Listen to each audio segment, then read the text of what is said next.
নমস্কার, দেখছেন talk to Bangla. আমি অভিষেক রয়েছে আপনাদের সাথে। এই মুহূর্তে যে খবর নিয়ে উপস্থিত হয়েছে, গত সপ্তাহে নরেন্দ্র মোদী প্রথমে লোকসভায় বক্তব্য রাখতে পারলেন না এবং তার পরবর্তীতে তিনি গেলেন রাজ্যসভায়। রাজ্যসভায় তিনি দাঁড়িয়ে প্রায় 1.5 ঘন্টা বক্তব্য রাখলেন এবং 1.5 ঘন্টা জোরে তিনি যে বক্তব্য রাখবেন নিজের সরকার সম্পর্কে, সেটা তিনি রাখলেন সর্বসাকুল্যে 15 থেকে 16 মিনিট। বাদ বাকি 1 ঘন্টা 15 মিনিট তিনি বিভিন্ন বিষয়ে বক্তব্য রেখেছেন, কিন্তু সবচেয়ে গুরুত্বপূর্ণ যেটা আমরা কাটাছেঁড়া করতে গিয়ে চোখে পড়েছে আমাদের, সেটা হচ্ছে এপস্টিন ফাইলে নরেন্দ্র মোদীর নাম রয়েছে।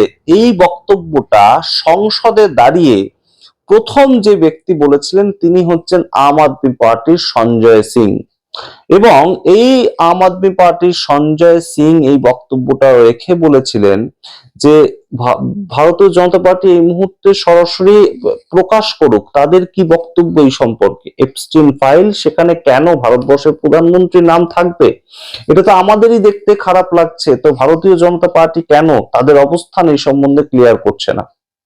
এটা নিয়ে সংসদে তিনি কি বলেছিলেন সেদিনের বক্তব্যটা একটু শুনুন, তারপর আসছে বিস্তারিত ব্যাখ্যায় যে কেন নরেন্দ্র মোদীর কথা আমরা দিয়ে শুরু করলাম। কারণ নরেন্দ্র মোদী আর যাবতীয় কথাবার্তা যা যা শুনেছেন তার ভিত্তিতে উত্তর দিয়েছেন, এর ভিত্তিতে নরেন্দ্র মোদী একদম টেনে এনে একদম সঞ্জয় সিংকে বক্তব্য রেখেছেন। কি বক্তব্য রেখেছেন শোনাবো। আগে সঞ্জয় সিং এর সেদিনকার বক্তব্যটা আপনারা একটু শুনুন। अभी एक एप्स्टीन फाइल की चर्चा हो रही है पूरी दुनिया में।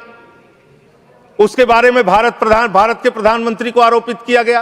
उसके बारे में सरकार को स्पष्टीकरण देना चाहिए। तथ्य के कोई चीज को बोलना मैं कह रहा हूं स्पष्टीकरण देना चाहिए। आपके पास कोई तथ्य है तो आप सर, अगर कोई मैं ये कह रहा हूं मान्यवर, संसद है, इसमें अगर आपके पास कोई स्पष्टीकरण तो देना चाहिए। अगर कोई आरोप लग रहा है, हमारे देश का अपमान है मान्यवर। इनके बोलने के बाद मैं आपको समय देता हूं। आप कैसा काम करना चाहते हैं? खत्म होने से बाद देता हूं।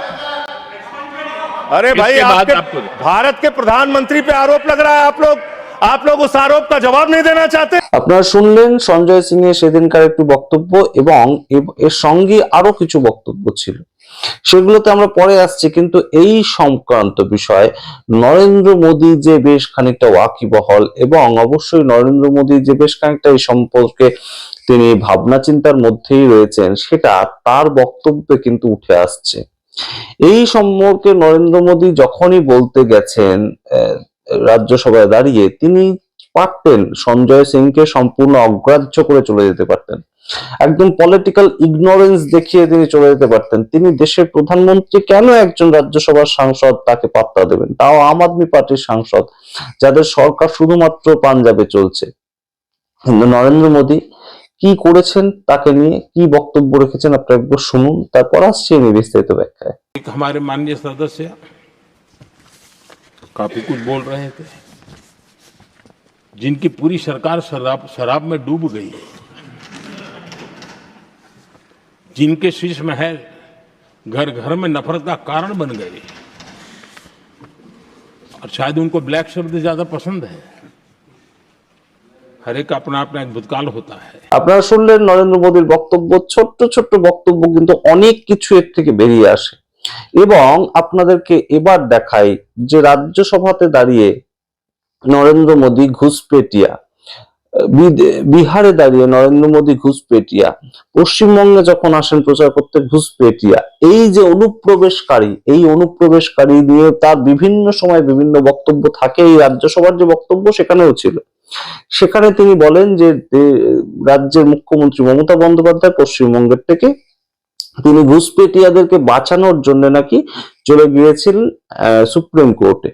তো সুপ্রিম কোর্টে গিয়েছেন ঘুষপেটিয়াদেরকে বাঁচানোর জন্য, এই বক্তব্য নরেন্দ্র মোদী রেখেছেন এবং সেটা রাজ্যসভাতে রেকর্ডেড হয়েছে। কিন্তু বক্তব্যটা কি বলুন তো, তার আগেই এই সঞ্জয় সিং, আম আদমি পার্টির নেতা, তিনি ঘুষপেটিয়া সম্পর্কে খুব চোখা কিছু বক্তব্য রেখেছিলেন। তিনি কি বলেছিলেন বলুন তো?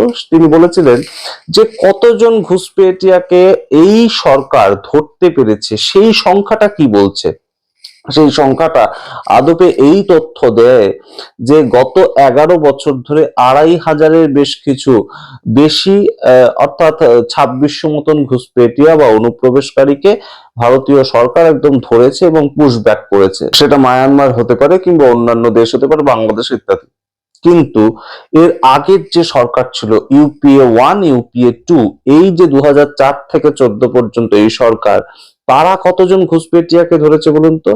তারা সর্বমোট 80,000-এরও বেশি এই অনুপ্রবেশকারী ধরেছিল।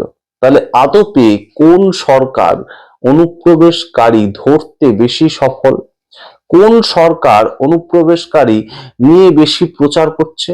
এই প্রশ্নগুলো এই মুহূর্তে ওঠে। এবং আপনারা যদি বলেন যে এই মুহূর্তে আর অনুপ্রবেশ হয় না, তাই জন্য মোদী সরকার ধরতে পারে না বা বেশি আর ধরার দরকার পড়ে না, কারণ এখন আর অনুপ্রবেশ হচ্ছে না, যদি সেটা না হয় তাহলে অনুপ্রবেশ ইস্যুটাকে সামনে রেখে প্রত্যেকটা রাজ্যে বিজেপি ভোট লড়ে কেন? সেটা দিল্লি হতে পারে, বিহার হতে পারে, পশ্চিমবঙ্গ হতে পারে, আসাম হতে পারে, ঝাড়খণ্ড হতে পারে, প্রত্যেকটা রাজ্যে যেখানে যেখানে গত 1 বছর 1.5 বছরে ভোট হয়েছে, বিজেপি যদি একটা বিষয় নিয়ে সামনে রেখে লড়াইটা করে সেটা অনুপ্রবেশ।